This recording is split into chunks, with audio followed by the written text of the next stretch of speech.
So one of the things that you really need to get good at is selecting things so that you can do stuff to it. If you can't select things effectively, you're pretty much stumped when it comes to working with designs.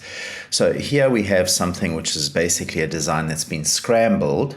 And so how do we select things? So the selection tool is this black arrow up at the top. I always call it the parking bay. It's the place where you should always return to whenever you've done something, because it's kind of the most obvious thing to always stay on.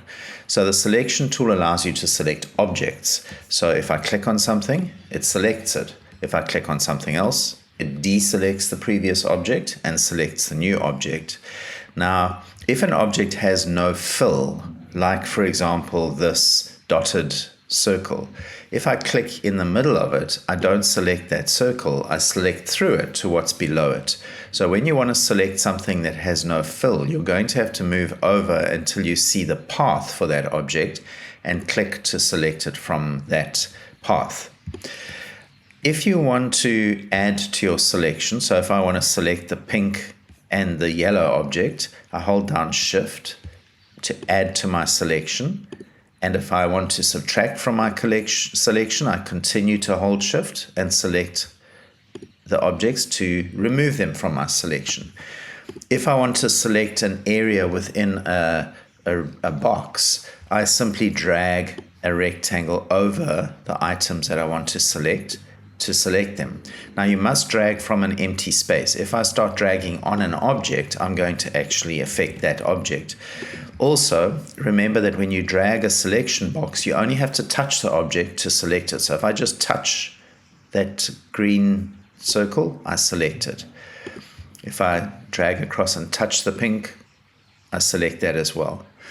Okay, so also, what if something is behind something else? So I'm going to take this dotted circle and I'm going to just arrange it. So this is something you'll learn in another video, to the back. So I can't see it.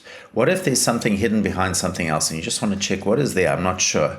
You can use this feature, which is outline view. The shortcut is Control or Command Y. And then it shows you just the paths of everything on your artboard. So I can see, yes, there is something here, and I can't see it because it's behind something else. So you could select it now and then return Control or Command Y back to preview mode, and now you have it selected. You can then arrange it to the top.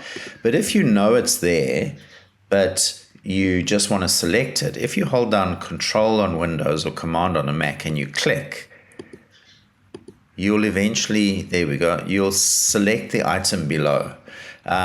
So Control click will drill down underneath other objects to select the items below, one stacking order at a time until it returns back to the top again.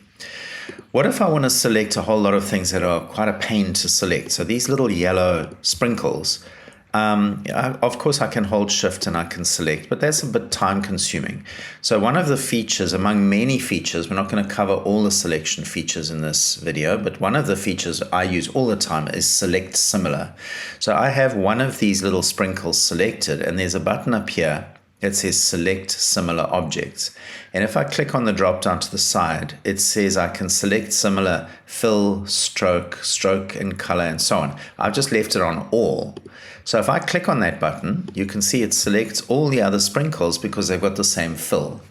If I select this little pink line and I say select similar, it selects all those objects because they've all got the same line properties. So that's a really useful way of quickly selecting items. So practice selecting. It's really an important part of being able to work rapidly.